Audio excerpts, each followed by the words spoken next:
Hi friends, I'm Yogesh Chandak and our today's topic is TDS working and compliance through Excel. The small and medium businesses face a lot of challenge in their TDS compliance tracking and end up paying huge penalties and interest. So today we are creating a simple Excel through which we can track the TDS payments in an automated way using simple Excel formulas. So the data set in this Excel are divided into two categories. One is the blue color data tabs, which we need to input based on the data, accounting data and the invoice data, and the orange color tabs, which are based on the Excel driven formulas. Invoice number, invoice date, vendor name, GST number of the vendor, type of expense, accounting ledger, the GST percentage, and the taxable amount. All this data we need to mention in this Excel. So based on this data, the orange color data are automatically made. The TDS deducted month is the month in which we are entering the invoices. So based on invoice date, if the transactions are routine, the end of the month itself we know that this expense is going to be incurred in this month. So example, we have a rent expense where at the end of every month we need to make the payment. So in those cases, the TDS month and the invoice month are same, and even if there is no invoice, we need to make the provision for that expense and make the TDS payment. In all other cases, the invoice on which the date on which we are recording the invoice will be the TDS month. So GST number, the mid part has the PAN number, and starting to the characters are the state code. So from this, we are just taking the formula called right and left. So first we are using the left formula where we are taking the first 12 characters of the GST number. So first 12 characters starts from 33 and ends with the A letter. So up to the A letter we are taking the 12 characters. From there we are applying the second formula called right. So in the right formula we are taking the 10 characters from the right. So we already have this 12 characters, and from right we are taking the 10 characters, so we get the PAN number. So in similar way, in case the GST number is not available, we can mention the PAN number in the place of GST, and we will be getting the same PAN number in the PAN number column also. So in case of unregistered person, we automatically get the same answer which is required as per TDS filing. So our next part will be the directory type code. So directory type code is taken from the PAN number only. The fourth character of the PAN is the directory type. So in our case it's C, which means the company.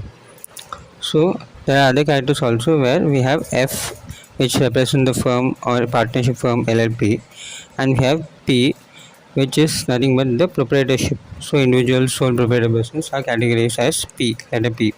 So this is a standard format as per the income tax PAN format. So based on the fourth letter of PAN, we can get this classification. So the directory type helps in the calculating the rates. However, while making the TDS payments, we have only two categories. One is company and another is non-company. So to make it simple, wherever the directory type code is C, we have a category called company, and all the categories other than the C, it's a non-company. So based on the type of expense, we are creating this rate master. So in this rate master, we have just simple three column: the type of expense, the section under which it is covered, and the rate. So this data, from there we need to tag the sections and the rate. So the section as well as the rate we can refer it from the income tax website. So we will go to the incometaxindia.gov.in. So we'll just mention the link. In that link we have the latest rates based on each category. So this is valid for the assessment year 26-27, that is financial year 25-26. Whether it is 194H commission rates 2%, for rent, the plant and machinery, land and building, furnitures, the 2% and 10% respectively. So each category we can study this in detail and mention the dates, whatever it is required from our side. So based on this tagging, we have the TDS section. So finally, based on this section again, we get the TDS rates. So TDS rates are directly linked with the directory type as well as the section. In case of 194C alone, we have different category of rate based on the category of the entity, whether it is company or non-company, and within non-company we have specifically for individual. So in this formula we are taking if and both the conditions. So if we have 194C and P, that is individual or sole proprietor, we need to get 1%.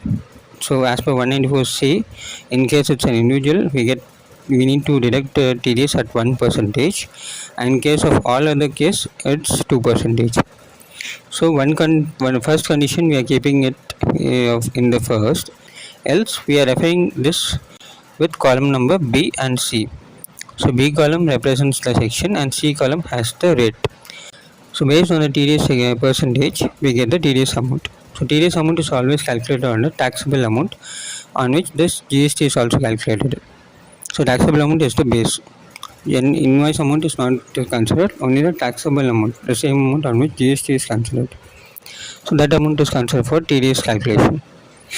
So net payable to vendor is nothing but the invoice value including GST minus the TDS amount. So based on this we get the complete tracking net payable to vendor and the TDS payable to the government. Hope you have enjoyed this video. The TDS filing part and the summary payment part will be taken in the next video. Like, subscribe and share for more similar videos.